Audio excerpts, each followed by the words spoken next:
You're listening to DraftKings Network.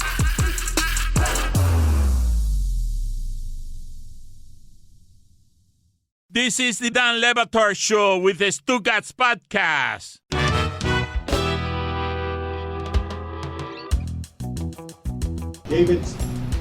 David Samson has a list of grievances that he'd like to file. Let's just start the show over. All right. What happened there? That's just I hit Lewis. the wrong two buttons. All right, let's just start over. All right. Why? Well, We're live, though, One. yeah, so. Thank you. Excellent work. Jessica, welcome back. David Samson has a list of grievances that he'd like to file related to Meadowlark Media. One of them is that he is now going to be, for the foreseeable future, his local hour is going to be on Wednesdays instead of Thursdays because Meadowlark Media has signed a new deal with Mina Kimes. Wow. Getting bumped. Part of my deal, though, was to not be on the day Samson's on. I mean... We've got some issues, as you know, as you could Just tell. take an extra day, Stu. From the start of the show. I'm thinking just Mondays and Tuesdays going forward here. I mean... Billy, you wanted to bring up Giancarlo Stanton and the fact that he hit his 400th home run. You brought up a question. What are the numbers related to Stanton? Because you're wondering whether Stanton's a Hall of Famer. Well, so he hit his 400th home run, which I was surprised. I shouldn't be surprised because he hit, I think, 267 or something with the Marlins. I was more surprised that it's been 6 years already that he's been with the Yankees and he's only hit 133 since. So I think he's like the fourth or fifth fastest to get to 400 career home runs. He's only 33 years old, but like he's only hit 133 home runs the last 6 years because of health. So how many? He's young enough that you think he could hit 500, 600 easily if he keeps it up, but he's just not at that pace right now. Also, he stinks. Oh, okay. Well, Chris says he That stinks too, off mic. Yeah. he So does. then we're trying to figure out, like, is he gonna have the numbers to get into the Hall of Fame, and is he doing so in like kind of like this very almost like anonymous way? Like he's just putting up all these numbers, but they don't really mean all that much right now. Is Stanton going to be the first guy with 500 home runs to not make the Hall of Fame? No, there's more. There's people like that. Rafael Palmeiro's there. Gary Sheffield's there. Like there's A-Rod's there. Barry Bonds. There's plenty of people. But we know What do why those they're people there. have in Right. common? Yeah. Well, yeah. Right. Yeah, non-steroid division. Yeah, Stanton will be in the Hall of Fame at 500 home runs, for sure.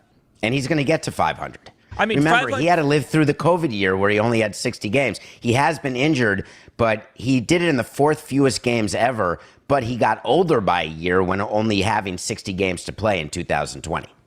The Marlins just opened a series against the Dodgers. They beat Kershaw yesterday. They're a half game out of the wild Who doesn't? card. Your thoughts in general about the Dodgers story involving Julio Urias. He is another domestic abuse charge for the team that gave us Trevor Bauer. What's going to happen there with his career? I would say he was going to be the highest paid free agent. He's a Boris client who was going into his free agent year. He already had been suspended in 2019, somehow forgiven and forgotten. And all he had to do to collect a long-term deal from some sucker was going to be to keep pitching, be healthy, and not get arrested. And he could not do all three. So following his arrest for felony battery, and it happened when he went to see Messi, how he was on that list of celebrities who went to see Messi is strange to me. But that said, he's finished. I do not believe there will be any team who will offer him a contract. I believe his suspension, no matter what Boris does, no matter how much he tries to not have it that way, I think Urias' best chance is to be Bauer's teammate over in Japan, because I do not believe he will get a contract of any kind, and he'll likely be suspended for a year because he's the first ever two-time offender of this policy, and they've got to make an example of him because this behavior just has to stop. The Marlins fattened up on the Nationals. They'd be well under 500 if the Nationals didn't exist. How I dare think there's you. something like I hate that. I hate when people say that. Why? Well, they're good against one team, but they're below 500 against teams who are over 500, not named Washington. You got to play them all. They are where they are, and they're a half game out with only a few weeks left to play. You got to give them the credit. I don't think Dan's doubting you have to play them all. He's just saying that they're beating the Nationals a lot. I heard the stats. I believe I have this right. Not only are they 14-2 against the Nationals this year, but I think they've won 17 of the last 20 at Washington. Like, they really fatten up on the Nationals. He hates that. Good. I mean, but the Braves fatten up on the Nationals and the Marlins too. Like every the Braves team's fatten up on everybody. Yeah. Well, they just went do. 3 of 4 against the Dodgers. The Marlins are 1-0 against the Dodgers. I saw they track all this stuff now, Stugotz, and I saw the stat the other day that the Braves have hit 182 baseballs at more than 110 miles an hour. It's 100 more than any other team, and the teams beneath them with 88. Angels and the Yankees, the teams with Ohtani and Judge. The Braves hit the ball harder than everybody else. Stanton. And Stanton, yes, when he's See healthy. What I'm saying? And Trout. People forget about him. And Jazz Chisholm hit the hardest ball I've ever seen last night. That was a bomb. That was only 109, to your point about the Braves. I think he came close to hitting the roof. What is the furthest ball you've seen hit at the park? They all Stanton related? Stanton hit the scoreboard in left field once and broke it, but the most unbelievable shot was the BP during the home run derby when Aaron Judge hit the roof, which we had been promised by the architect and the contractor that no one would ever be able to hit the roof. And we had guys try when the building was under construction. We had Hanley in there hitting balls. We were trying to hit the roof, and no one could, and Judge did. What is the cost of Stanton breaking the scoreboard? What does that cost? It's 6 figures. Didn't he just break a couple like LED panels? Yeah, but it's not like changing a battery on your smoke detector in the middle of the night with a ladder. Did you find him? Yeah, what is it then? Oh. I mean, no, you just do it. You had to replace the entire thing, or? No, you take it out of the public CapEx fund. Oh. What does that mean? I think that's for like public. There's always a fund. fund. You steal from the people, probably. There's always a fund. Some little kid didn't get his school books that year. 6 No, figures? the fund is not from that. Billy, come on. The fund is from tourist tax revenue only. 6 figures? Yeah, those scoreboards are very, very expensive, and it's you don't just bring in a square, like take the square out and put the square in. It's a whole Megillah. It was not ideal. We actually were told, we tried to get it covered by the warranty, and we were unable to do it. But it was a fight because our view was we thought the scoreboard could be in danger, not the center field scoreboard, but the left field scoreboard. There was a chance that someone could hit it. And so we tried to do it when it was procured. We tried to get the procurement officer when the ballpark was being built to have it under warranty in case that would happen. And the warranty was for problems with the wiring or problems with how it was installed, but they would not insure it against baseballs. What do you regard as the greatest find of money like that, where you've been able to use a warranty or something baseball related creatively and get someone to cover an expense in your history covering the Marlins that you feel like you got away with a little something by being able to execute it?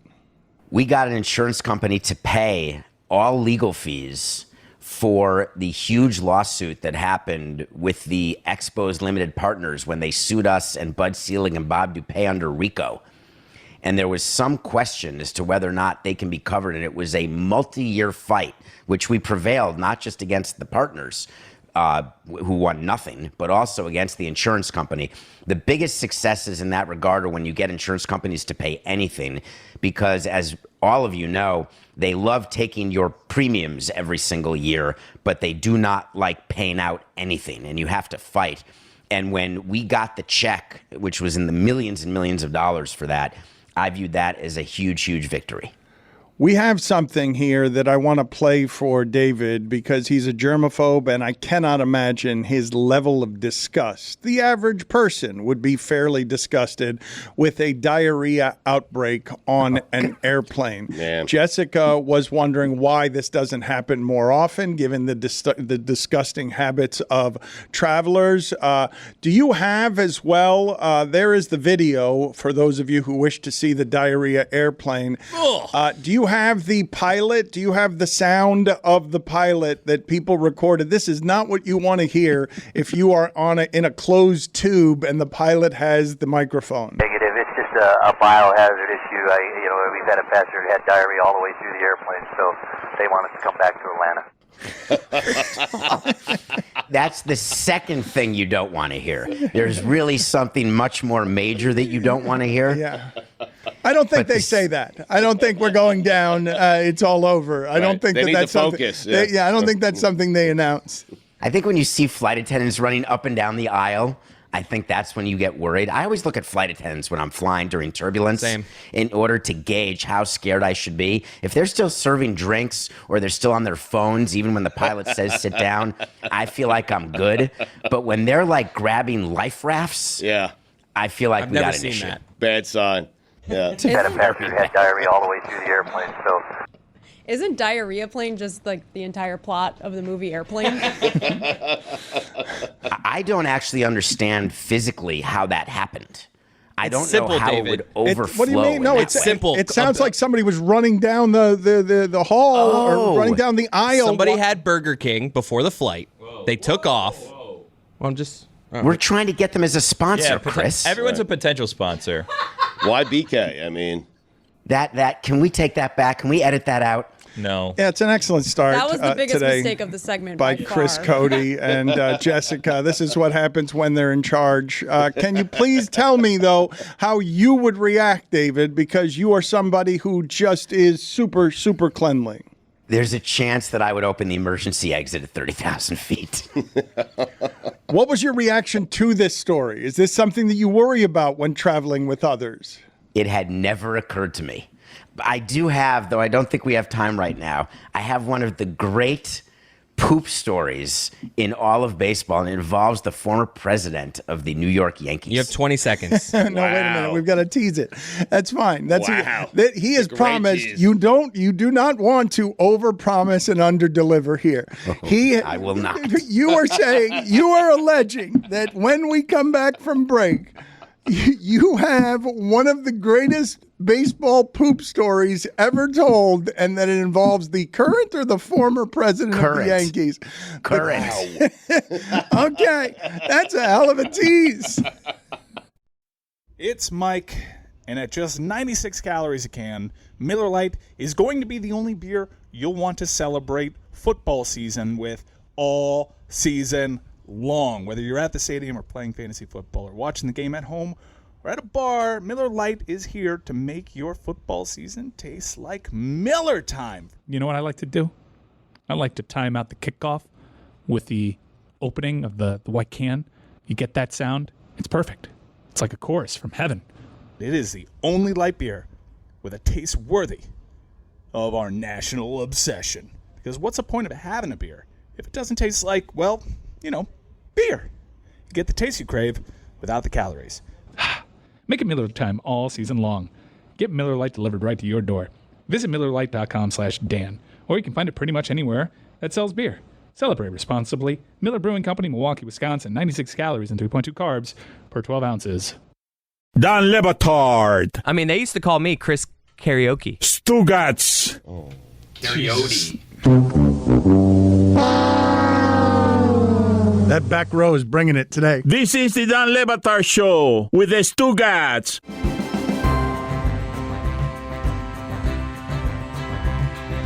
Presented by DraftKings Sportsbook, one of America's top-rated sportsbook apps. DraftKings has all kinds of ways to get in on the action, including same-game parlays, props, live betting, and so much more. Use code Dan when you sign up on the DraftKings Sportsbook app to check it out. What are you laughing about, Samson?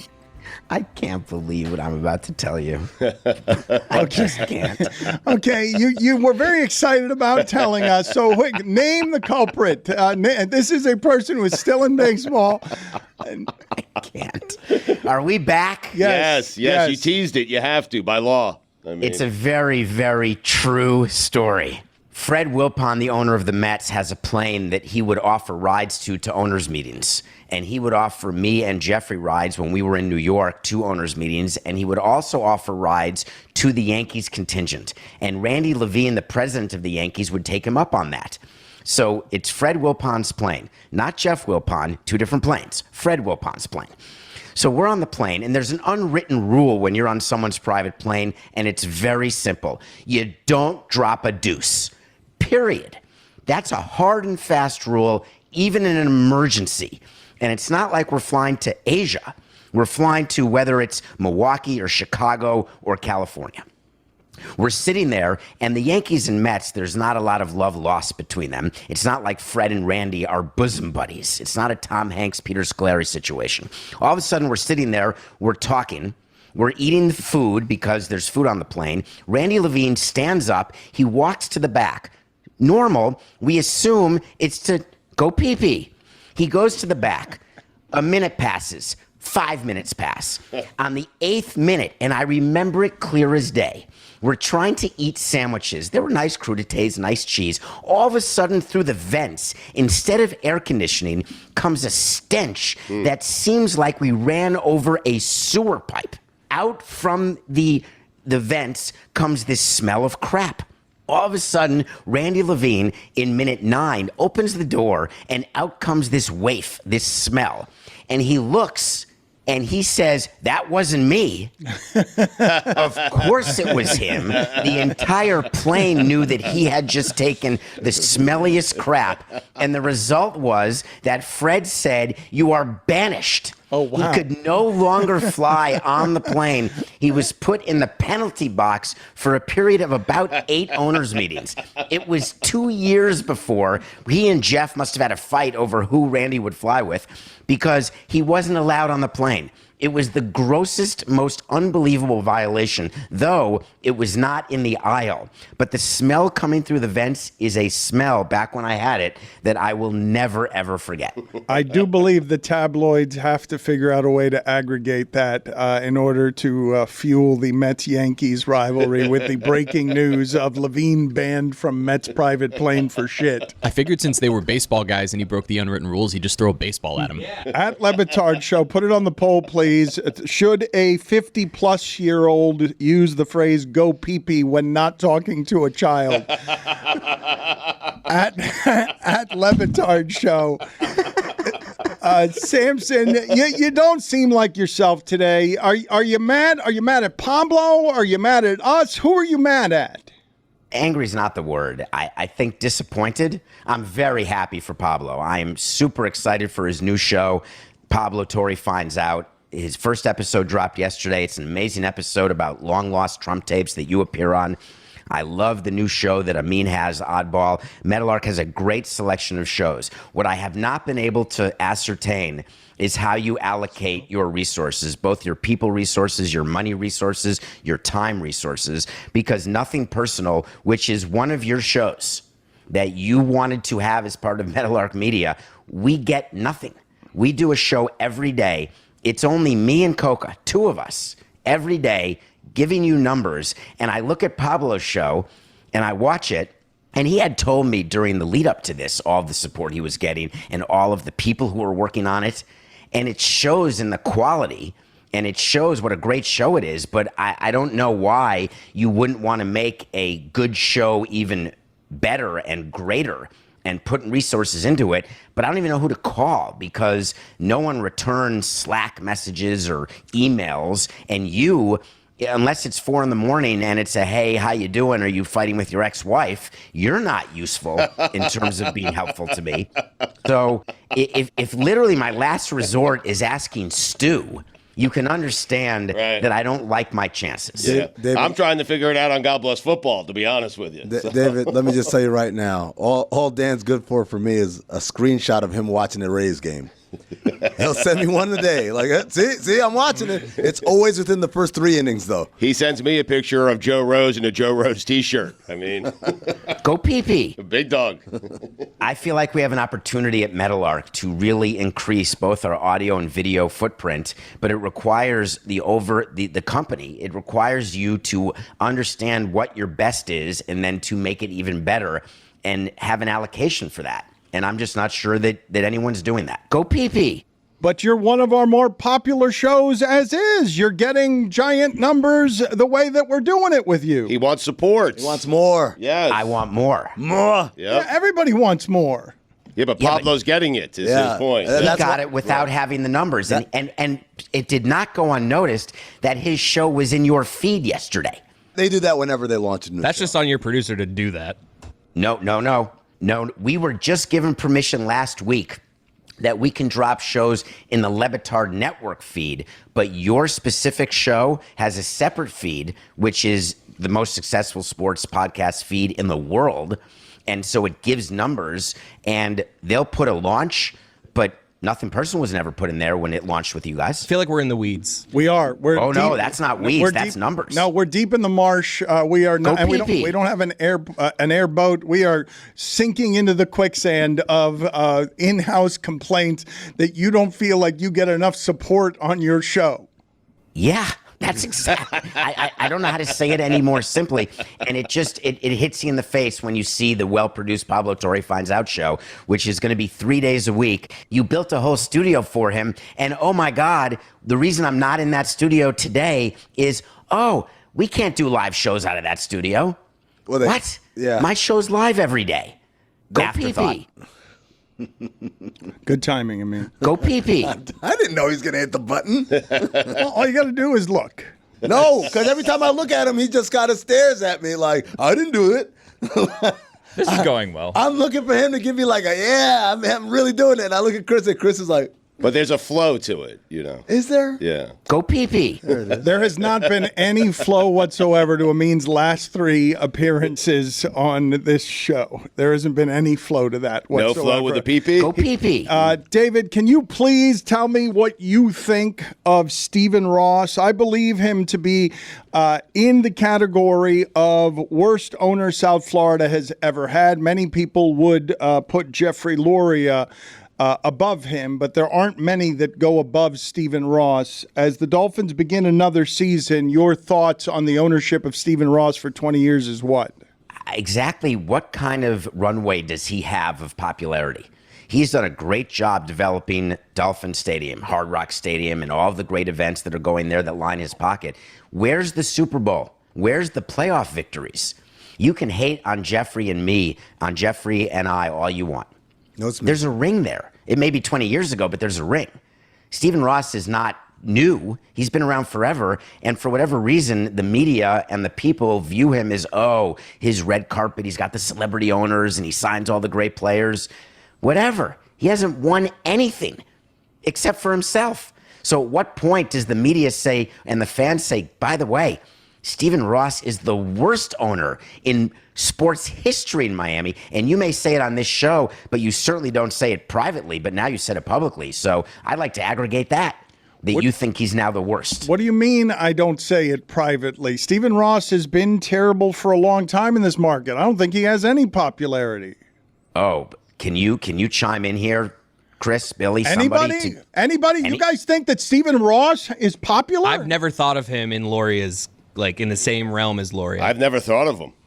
I mean, he's definitely not unpopular, but I don't think that he's like popular at the moment. When he came in, I think people liked him. I think people generally like him, but I think it goes to the value of not being an intentional public villain, right? Is like he's doing these things to the stadium. He seems to care a little bit and try, I think, is why people don't dislike him, even though he hasn't been successful. Do you know how much money he gets from public coffers every single year? No. Do you assume that he gets nothing?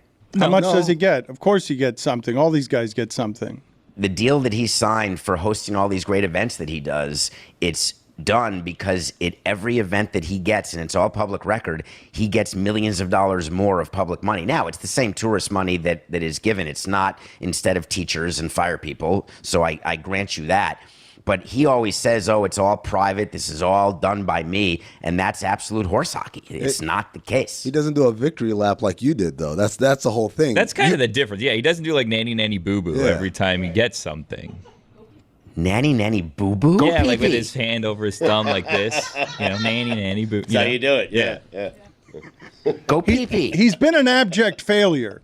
I don't know many people. Like, this room is the most popular I've ever heard him be. He has been terrible for 20 years. I've never heard as negative as you're saying right now. To me, he's just like, he's not great, not terrible, but the team's all right right now. He's just tampering. there. He tampered with Tom Brady and got That's caught. trying to win, because he was trying to win. How many playoff games has he won? Is it 2 or 3? Is it 1? I think it might be 0.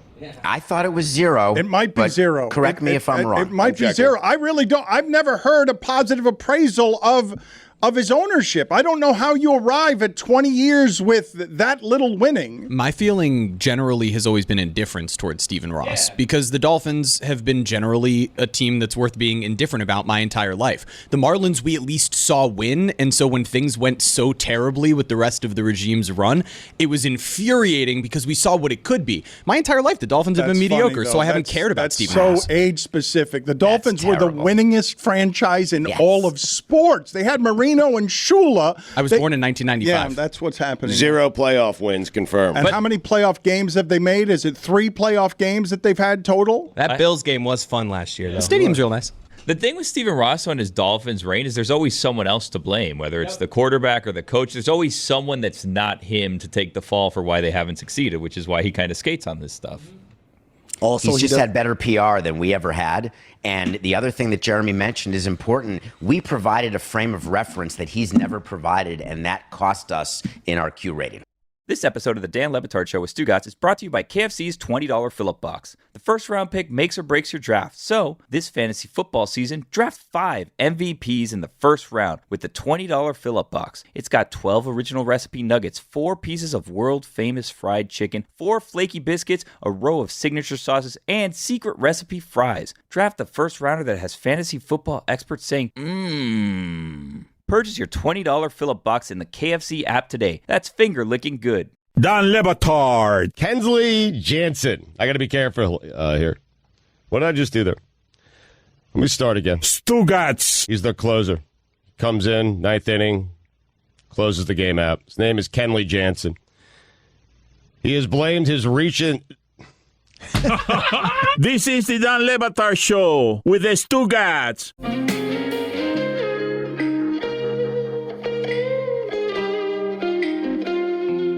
Presented by DraftKings Sportsbook, one of America's top-rated sportsbook apps. DraftKings has all kinds of ways to get in on the action, including same-game parlays, props, live betting, and so much more. Use code DAN when you sign up on the DraftKings Sportsbook app to check it out.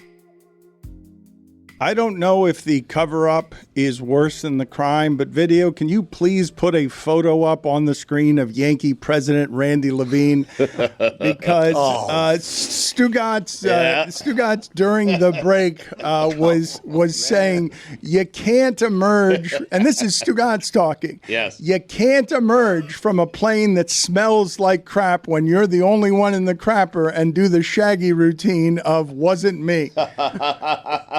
Can you say that you went in there and farted? No. I had to fart, No. so I wanted to be alone. I'm just trying to look for... David had him at 9 minutes in the bathroom. 9 minutes. A lot of activity happened in those 9 minutes. Why were you counting the minutes, incidentally? Because Because he's weird. That's the answer. Because I like when the bathroom is available. I have a bad stomach. And so wherever I am, and whether I'm running or whatever I'm doing, I need to know where the nearest bathroom is. And I wasn't. He was the president of the Yankees while I was the president of the Expos or Marlins. I wasn't about to knock. That is a violation. You don't knock on the door when someone's in a private bathroom. But I needed it to be empty because there's always gurgling with me. That's why. Time out. You said that it didn't matter what the circumstances were. Even if it was an emergency, you're not allowed to do that on another person's private plane, and now you've just disclosed that you have a stomach gurgling issue and you might need to go to the bathroom. Which one is it? I need to know that it's available. That actually helps. It helps it not happen when you know that it can happen. So Billy was right. Your head, man. There's a lot going on up there. Yes, there is. Sad but true. His mind is a prison. You use horse hockey. I enjoyed Deion Sanders cleaning it up for the kids using bull junk. I think you should just be able to let it fly. I think it's more disorienting when you change the wording to dilute it than to just curse. I love it. I don't agree, actually. I think it's more effective and people remember it more. And we just released on DavidSamsonPodcast.com a horse hockey T-shirt as part of our new merch line. So it is a expression that I love, and it's pretty descriptive. And I don't ever want to say on anybody's show the S word, because then it causes work in the back row of the container where they have to edit it out and beep it. It causes a whole thing. So I prefer just not to swear. I got a new shirt for you. Go pee-pee. Nick Bosa is being fined so much that it's up to $4 million. What are you shaking your head about? Is this some bogus thing? This isn't a bogus thing anymore, where you can just rack up all the fines, and then as soon as you get to camp, they erase them all. The Niners already said this. If you're going to fine a player, you have to make the player believe that when he finally gets it and signs a deal or reports, which he's under contract, he's on his 5th-year option, he's got to report, that you're going to take the $4 million and keep it, and you can give it to charity, and we can do a charity of our choice. We may even give you the deduction if you so choose. But to go out and say, John Lynch, hey, everything's been good and healthy and productive, and we're going to give him the $4 million back when he comes back, to me, it completely defeats the purpose of rewarding a player who is doing what I find to be absolutely unacceptable. However pro-management you think I am, not in this case. A player's under contract. Play. Oh, what are you doing? The football contracts are stupid. They're not guaranteed. They're just lopsided in favor of management. And if a guy is underpaid, this is what he has to do in order to... It's all he can do. To create more value. And he is underpaid, and anybody in the sport would pay that person. Everybody in baseball until their 6th year, all the superstars are underpaid until they gain free agency. So it's the same thing. Yeah, but that's not a salary cap. It's not a salary cap sport. You're talking about in this sport, what has happened to the contracts has made it so that these guys don't have a recourse. They're not holdouts right before a season in baseball. Why is it that you think that the contracts are not guaranteed in the NFL? They can't be. You can't guarantee them because of injury. That's it.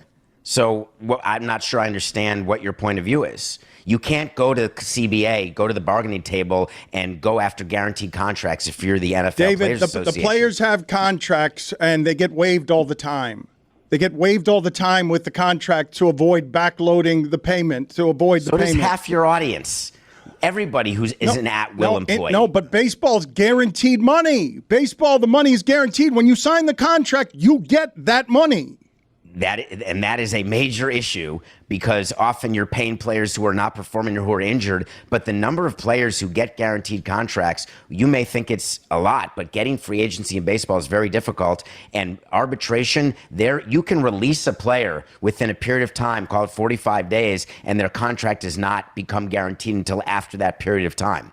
But of course, the reason management in baseball was willing to do guaranteed contracts is because there was a better chance in baseball that you would get a return on that investment than there is in football. But what's a player to do in the NFL, David? He signs a contract, years later he feels like he deserves more because other players who aren't as good are getting more than he's getting. So what's he to do?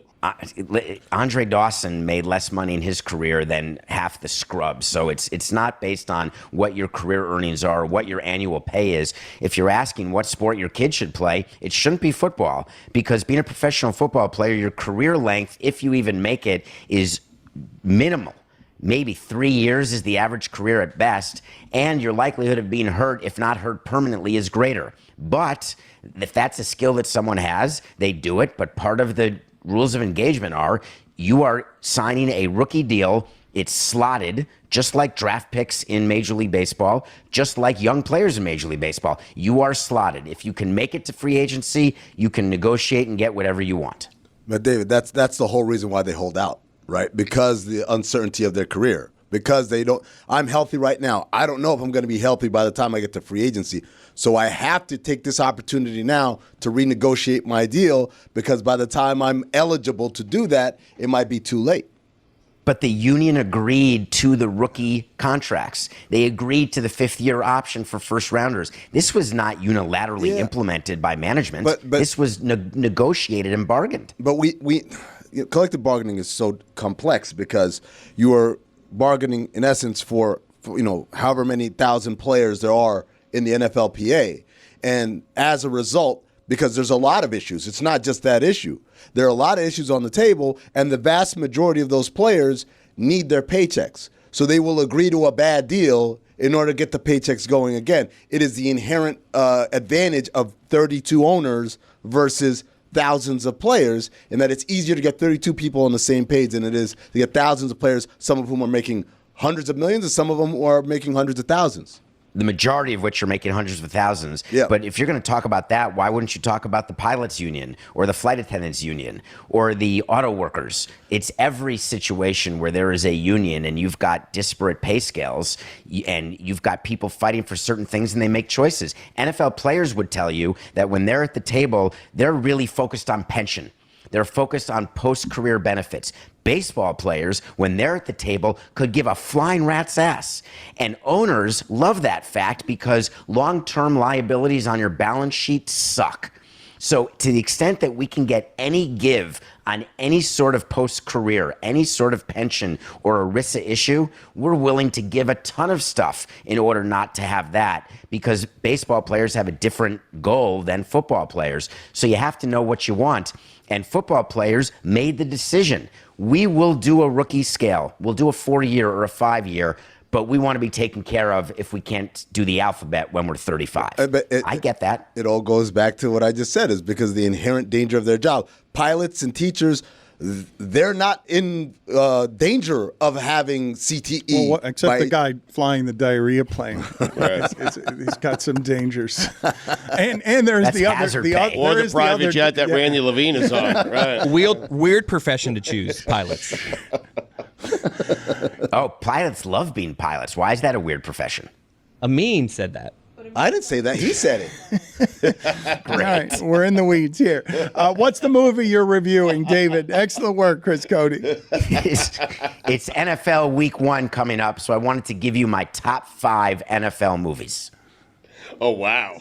Has there ever been a good NFL movie? Longest Yard is about it. All right, what do we have here? What do you have? Exciting. Number 5, Brian's Song.